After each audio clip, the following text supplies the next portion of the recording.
이 시간 함께 보실 하나님의 말씀은 스가랴 9장입니다. 스가랴 9장. 구약 성경 소선지서에 해당되는 성경인데 1320쪽, 제가 가지고 있는 개역 한글 성경은 1320쪽, 스가랴 9장 1절부터 17절 말씀까지 한 절씩 교독하고 마지막 절은 합독하겠습니다. 스가랴 9장 1절부터 17절까지입니다. 다 찾으셨으면 한 절씩 교독하겠습니다. 여호와의 말씀의 경고가 하드락 땅에 임하며 다메섹에 머물리니 세상 사람과 이스라엘 모든 지파의 눈이 여호와를 우러러 봄이니라.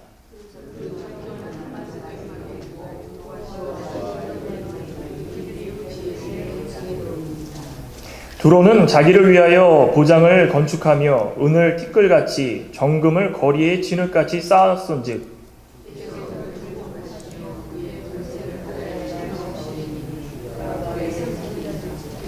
아스글론이 보고 무서워하며 가사도 심히 아파할 것이며 아그로는 그 소망이 수치가 되므로 역시 그러하리라.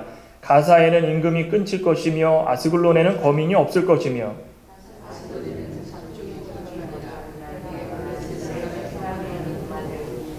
그 입에서 그 피를 그 이사이에서 그 가증한 것을 제하리니 그도 남아서 우리 하나님께로 돌아와서 유다의 한 두목같이 되겠고 에그로는 여부수 사람같이 되리라.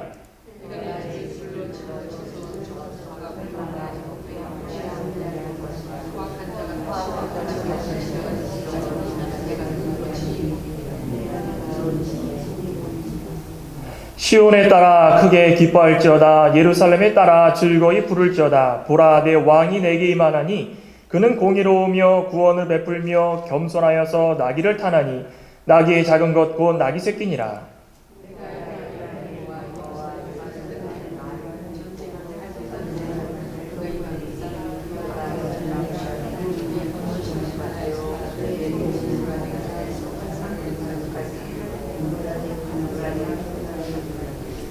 또 너로 말할진대 내 언약의 피를 인하여 내가 너의 갇힌 자들을 물 없는 구덩이에서 놓았나니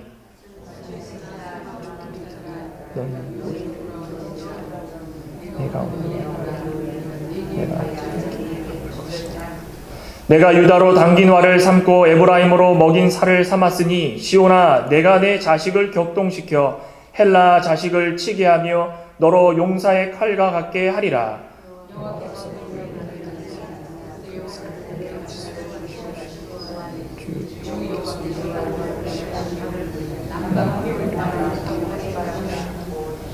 만군의 여호와께서 그들을 호위하시리니 그들이 원수를 삼키며 물맷돌을 밟을 것이며 그들이 피를 마시고 즐거이 부르기를 술 취한 것 같이 할 것인즉 피가 가득한 동이와도 같고 피 묻은 제단 모퉁이와도 같을 것이라.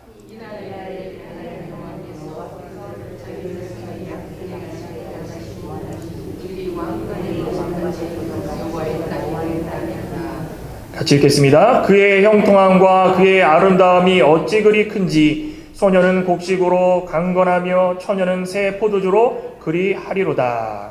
아멘. 오늘 본문 말씀 중에 특별히도 우리 9절을 다시 한번 한 목소리로 읽겠습니다. 시온에 따라 크게 기뻐할지어다. 예루살렘에 따라 즐거이 부를지어다. 보라, 내 왕이 내게 임하나니 그는 공의로우며 구원을 베풀며 겸손하여서 나귀를 타나니 나귀의 작은 것 곧 나귀 새끼니라. 아멘.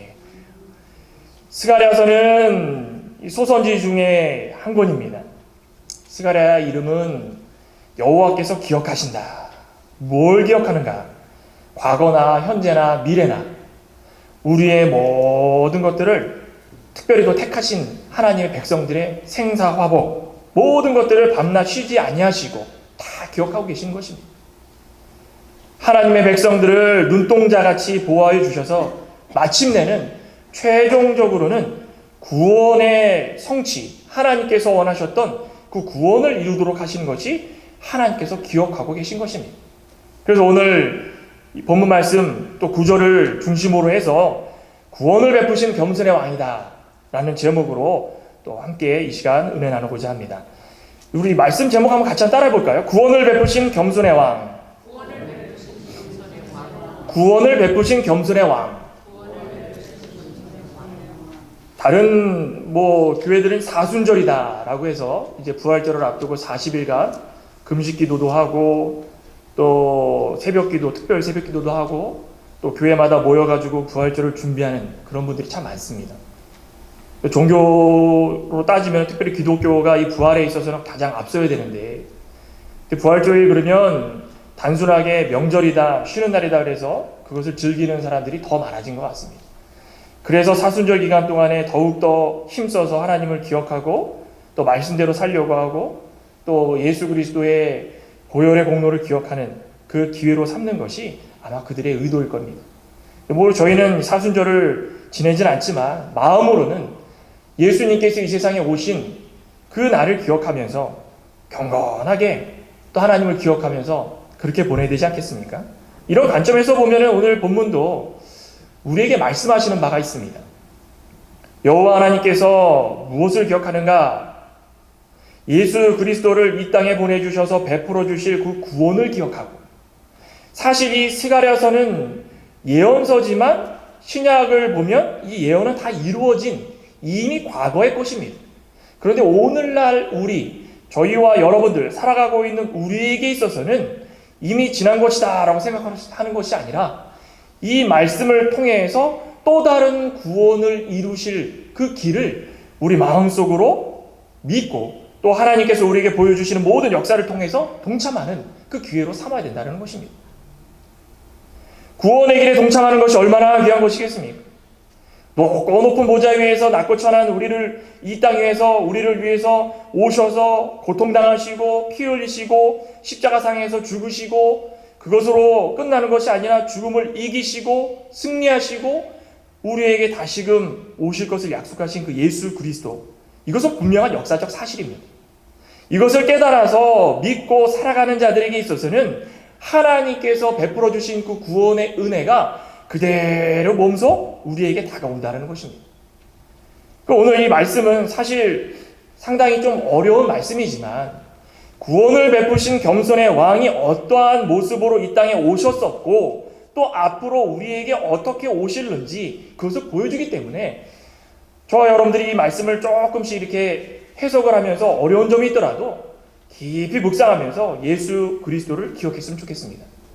특별히 오늘 예수 그리스도를 우리 마음속 깊이 그려보면서 어떻게 해서 구원을 베풀어 주셨는가 몇 가지 한번 살펴보고자 합니다. 첫째로는 세상에 지혜 있는 자들을 부끄럽게 하시기 위해서 이 세상에 오셨습니다. 오늘 1절부터 8절에 그런 내용입니다.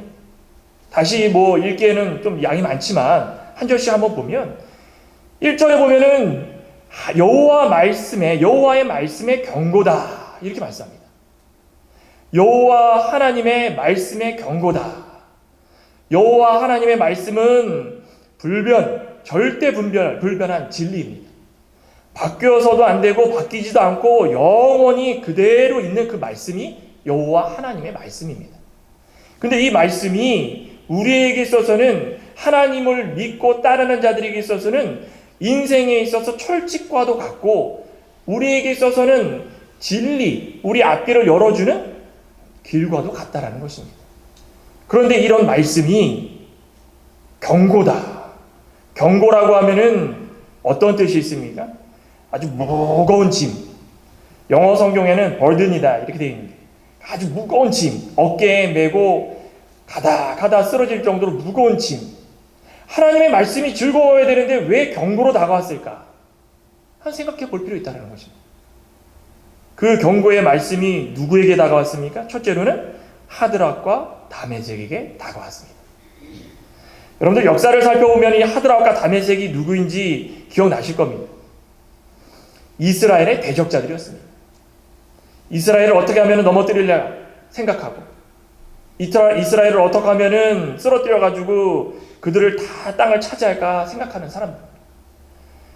자신들이 강자라고 해가지고 하나님의 선민을 괴롭히고 고통을 주고 또 어떻게 하면 그들을 넘어뜨려가지고 자기네 사람으로 만들까 고민하고 이 사람들이 하드락과 다메섹, 즉 하나님께서 경고하는 대표의 첫 번째 사람들이었습니다.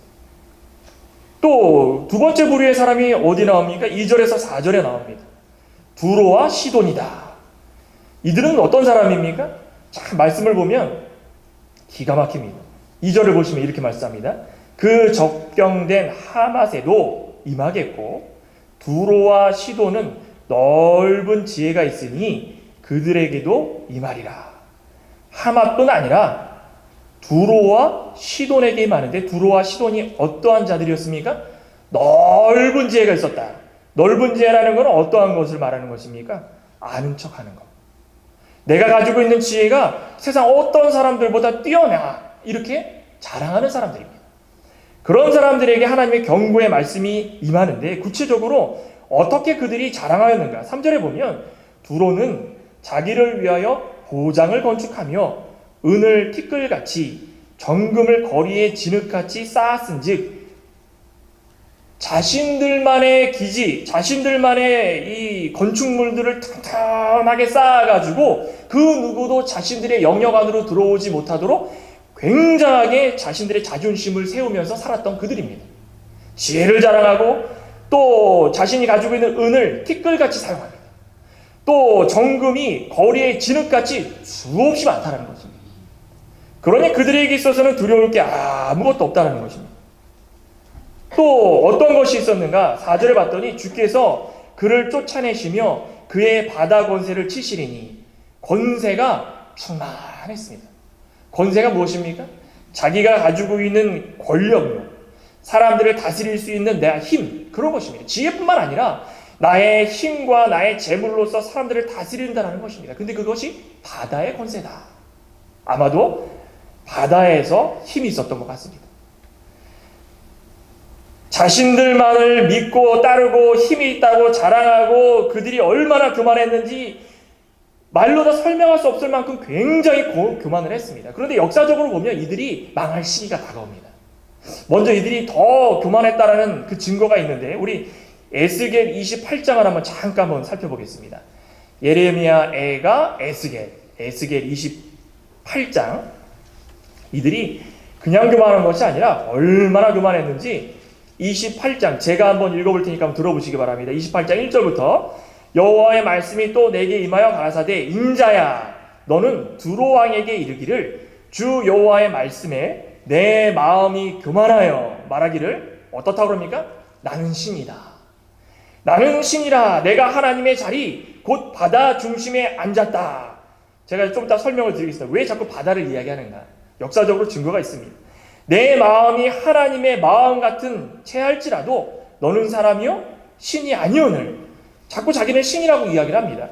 내가 다니엘보다 지혜로워서 은밀한 것을 깨닫지 못할 것이 없다 하고 내 지혜와 총명으로 재물을 얻었으며 금, 은을 곳간에 저축하였으며 내 큰 지혜와 장사함으로 재물을 더하고 그 재물로 인하여 내 마음이 교만하였더라.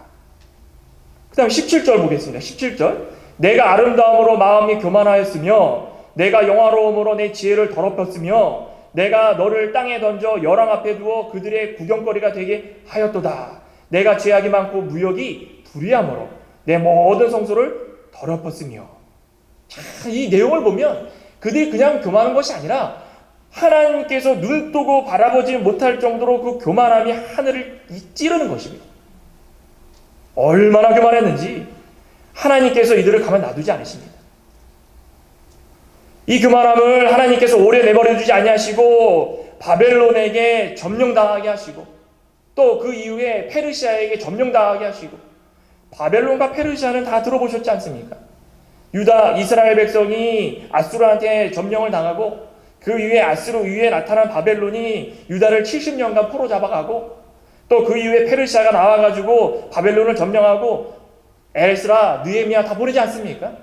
그 바벨론과 이 페르시아에게 두로가 멸망을 당합니다. 자신들은 멸망당할 줄 몰랐습니다. 아니 우리가 이렇게 튼튼하고 지혜가 있고 은이 티끌 같고 정금이 거리에 진흙 같은데 우리의 권세가 하늘을 찌르는데 우리를 대할 자가 누구겠는가? 이렇게 교만했던 두로와 시돈이죠. 시돈이 하루아침에 몰락하는 그 시기가 다가옵니다. 근데 재밌는 건요, 그 이후에 바벨론하고 페르시아가 다 그 두로와 시돈을 점령한 다음에, 특별히 두로를 말하는 것입니다. 두로를 점령한 다음에 두로가 번뜩여가지고 야, 이러면 안 되겠다 싶어서 바다 한가운데다가 한 800m 떨어진 곳에다가 자기들만의 섬을 짓습니다. 그것이 바로 이겁니다. 자신들만의 보장을 건축하고 은을 티끌같이 정금을 거리에 진흙같이 쌓을 정도로 그 안에서 누구도 쳐들어오지 못할 성을 쌓고 그렇게 살아가고 있었습니다. 교만은 교만을 낳고 또 교만은 교만을 낳고 자신들이 쳐들어왔던 이 바벨론과 페르시아가 망하게 하는 줄 알았더니 또 일어나가지고 또 이렇게 만듭니다. 하나님은 이러한 자들을 내버려 두시겠습니까? 아닙니다. 잠깐 그들이 교만해가지고 잘 사는 것처럼 보여도 하나님께서는 끝까지 지켜보시고 계십니다. 그 증거가 어디에 나타납니까? 1절 후반절에 이렇게 말씀합니다.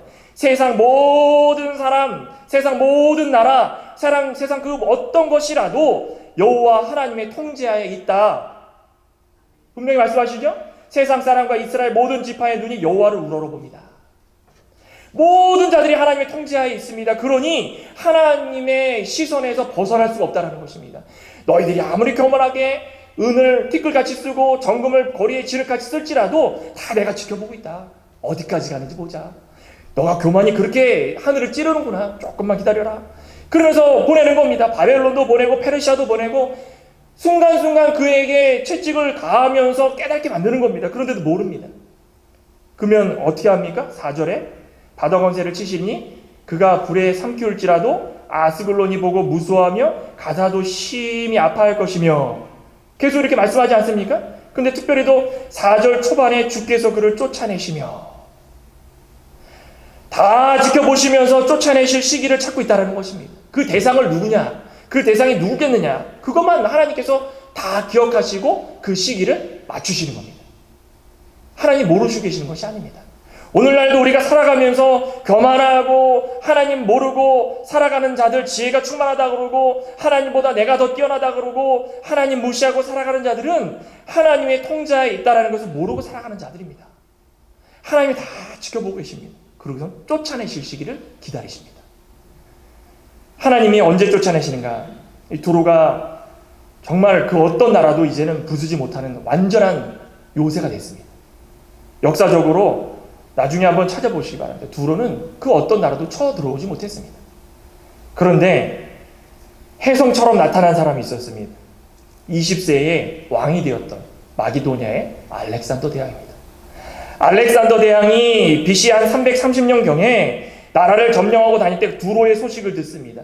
이 팔레스타인을 점령을 해야 되는데 두로가 방해가 됩니다. 그래서 이 두로를 어떻게 하느냐? 그 바다에 방파제를 쌓기 시작합니다. 7개월간 쌓고 해서 공성 끝에 그 성, 누구도 함락하지 못하고 이 보장을 건축하고 은을 티끌같이 쓰고 정금을 진흙같이 썼던 이 두로를 무너뜨립니다. 대단한 일 아니겠습니까? 그게 역사적으로 분명히 드러납니다. 왜 이런 일이 있었는가? 하나님은 누구를 들어서 쓰십니다. 그런데 이 후반부에도 나타나지만 이 알렉산더 대왕도 하나님께서 그냥 쓰시는 도구이지 하나님의 구원의 역사는 아니었습니다. 5절에 보시면은 아스글론, 가사, 또 에글론, 아스도롯, 블레셋의 서부 지방에 있는 그 지역의 사람들, 백성들 또 나옵니다. 이들도 누굽니까? 이스라엘 백성들이 시시때때로 이들 때문에 얼마나 시련을 당하고 고통을 당했습니까? 6절, 7절을 봤던 이들이 어땠는가? 블레셋 사람이 교만을 끊고 그 입에서 피를 그 이사에서 가증한 것을 채하리니 교만했습니다. 가증했습니다. 교만하고 가증하고 두로의 멸망을 지켜보면서 그들도 교만하고 가증했기 때문에 이제 그들도 망할 것이다 생각하고 어떻게 합니까? 무서워하고. 분명히 말씀하죠? 5절부터 보면은 아스글론이 보고 무서워하며 가사도 심히 아파할 것이며 에글론은 그 소망이 수치가 되므로, 무서워하고 소망이 없어지고 모든 것이 다 그들의 수치가 되는 그 시기를 그들은 언제 올 것인가 이 힘들어하고 있었다는 것입니다. 누구의 모습을 보고요? 두로의 모습을 보고 다 그렇게 했다는 것입니다. 하나님은 언젠가 그들을 다 쳐부숩니다.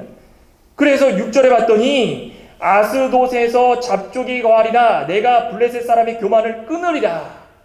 누구를 또 이용하십니까?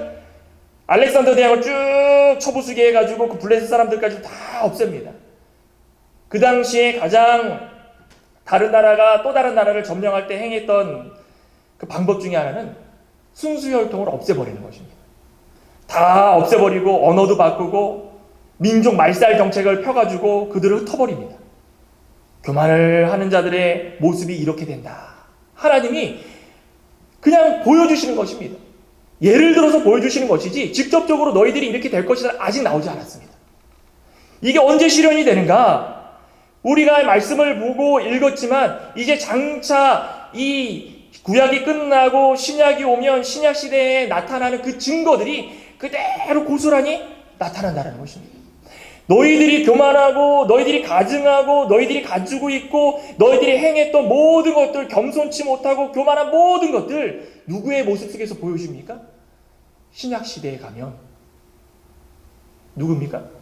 바리새인, 사두개인, 대제사장, 장로들, 그들이 예수 그리스도를 믿는 자들을 핍박하고 교만해서 아는 척하고 지혜가 하늘을 찌르고 그들이 가지고 있는 권세가 너무 많고 그들이 행하고자 하는 것들 중에 두려울 게 아무것도 없고 그럴 때에 하나님께서 믿는 자들을 보내셔서 그들을 이해를 시켜주시고 깨닫게 해주시고 그때그때마다 보여주시는데 알지 못한다는 것입니다.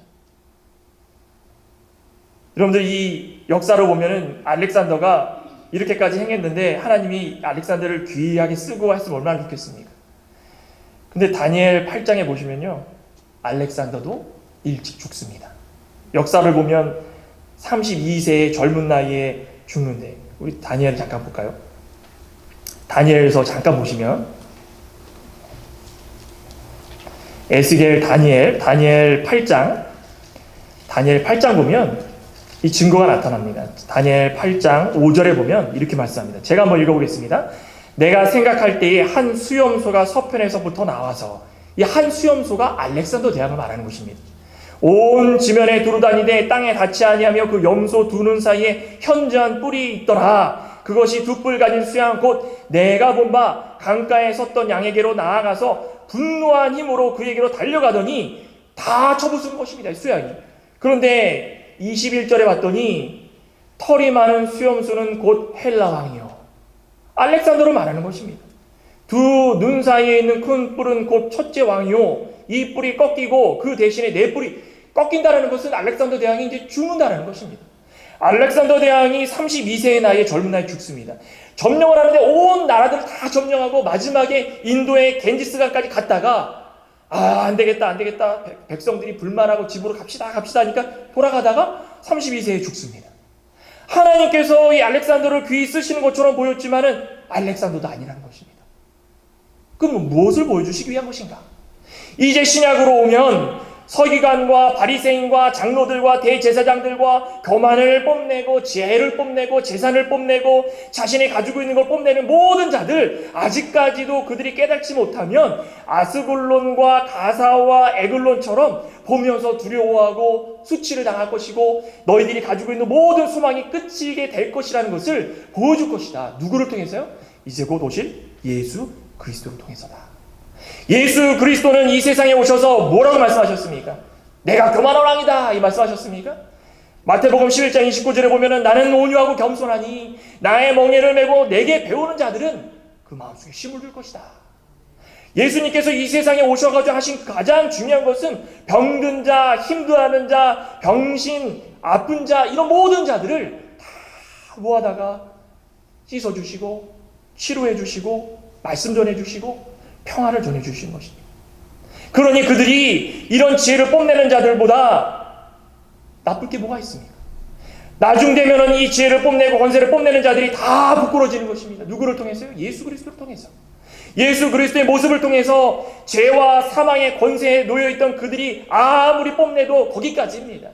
말씀을 전하고 예수님께서 오셔가지고 공생기간 동안에 내가 이렇게 겸손하다, 너희들은 나의 겸손을 배워라, 멍에를 메워라, 예수님께서 외치시던 그 말씀을 듣는 자들에게 있어서는 이제는 그 세상 모든 지혜를 뽐내는 자들이 그들을 보고 부끄러워하게 될 것이라는 것입니다.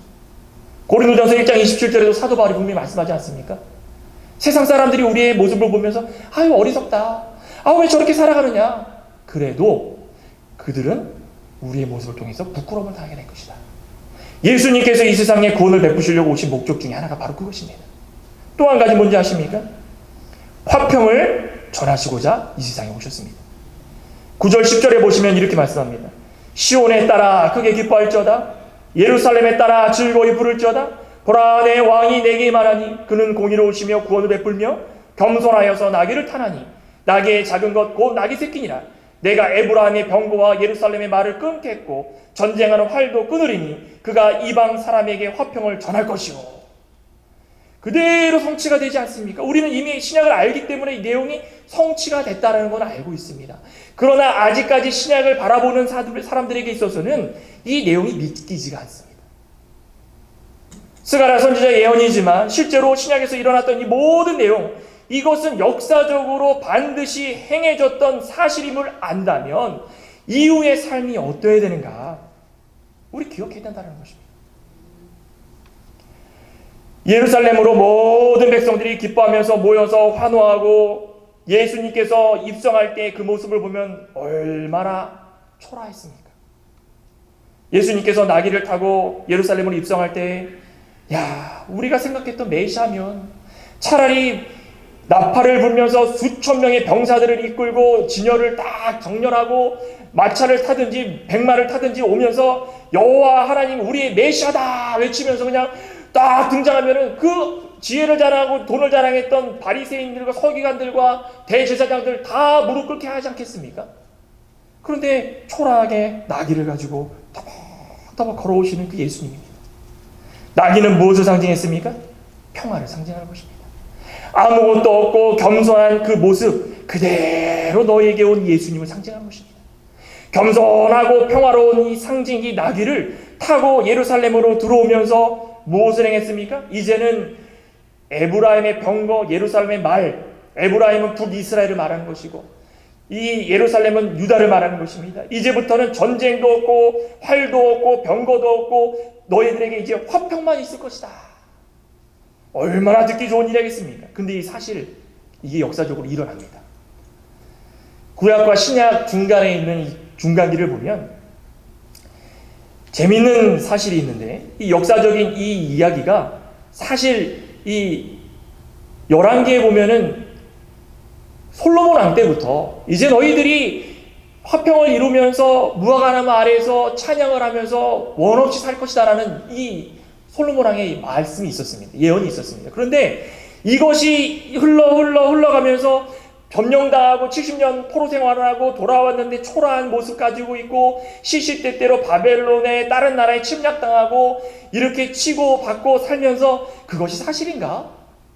아, 이게 진짜 있어야 될 일인가? 아, 거짓 아닌가? 이렇게 의심할 만한 일이 있었는데 신구약 중간기 때 이런 일이 있습니다. 이 마띠아라는 가문에 이 마카비라는 아들이 있었는데 이 유다 마카비가 모든 백성들을 이끌고 이 지금으로 말하면 가나안 땅이죠. 팔레스타인을 통일을 시키기 위해서 전쟁을 치릅니다.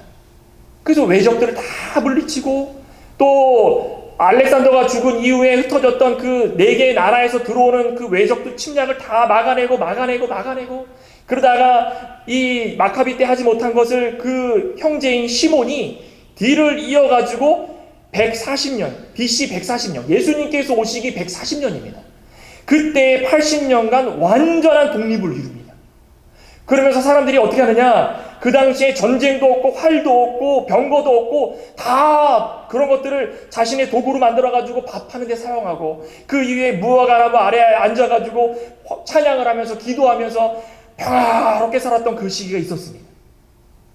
그런데 진짜 그 시기가 예수님께서 예언을 했던 시기겠습니까? 아닙니다.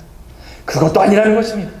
하나님께서 구원의 약속, 구원의 성취를 이루시기 위해서 그것도 잠깐 맛보기로 보여주시는 것입니다.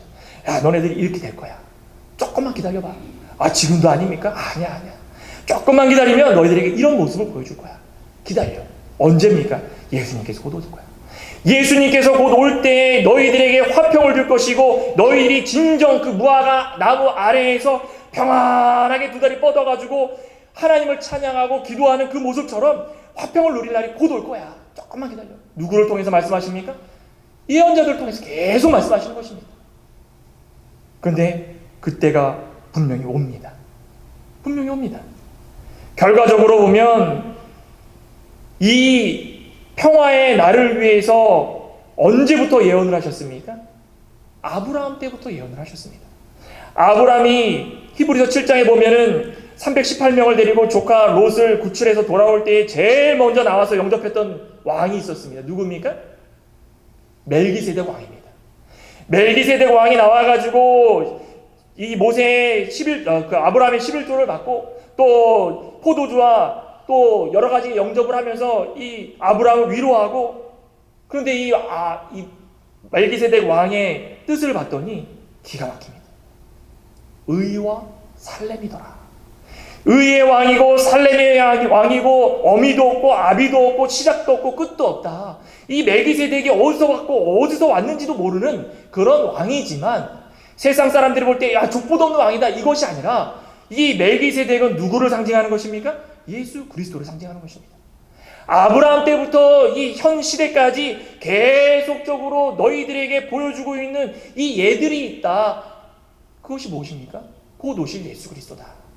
멜기세덱이 와가지고 살렘 왕이다, 평화의 왕이다, 내가 너희들에게 잠깐 평화를 보여줄 텐데 이제 오실 예수 그리스도는 완전한 왕으로, 완전한 평화의 왕으로 오실 것이다. 그리고 이제 오늘날 살아가고 있는 우리들, 초림을 역사적 사실이라고 믿고 살아가는 우리들에게 있어서도 다시 오실 예수님, 이제 곧 오셔서 우리의 고통을 사하여 주시고 우리의 아픔을 위로해 주시고 영원한 새하늘과 새 땅을 주신 그 예수님은 완전한 평화를 다시 한번 우리에게 주실 것이다. 그겁니다. 그게 바로 이 예언의 말씀을 통해서 우리에게 주시는 것입니다. 그때가 되면 시기도 없고 질투도 없고 고통도 없고 아픈 것도 없고 절망도 없고 죽음도 없고 영원히 하나님과 함께 사는 그러한 시기입니다. 그것이 하나님께서 우리에게 구원을 베푸시는 겸손의 왕을 보내주시기 위해서 구약시대 때부터 예언을 해주셨던 그 말씀 중에 하나라는 것입니다. 예수님은 분명히 우리를 위해서 세상의 모든 지혜 있는 자들을 부르 꺾게 하시고 또 평화를 위해서 오셔서 전쟁도 없고 활도 없고 무기도 없고 이제는 영원히 사랑만 있는 그런 하나님 품에서 살아가는 우리들에게 이런 모습을 다 보여주시는 것입니다. 이제 마지막으로 제일 중요한 게 남았습니다. 예수님께서 왜 구원을 베푸시는 겸손의 왕이었는가? 바로 제목 그대로입니다.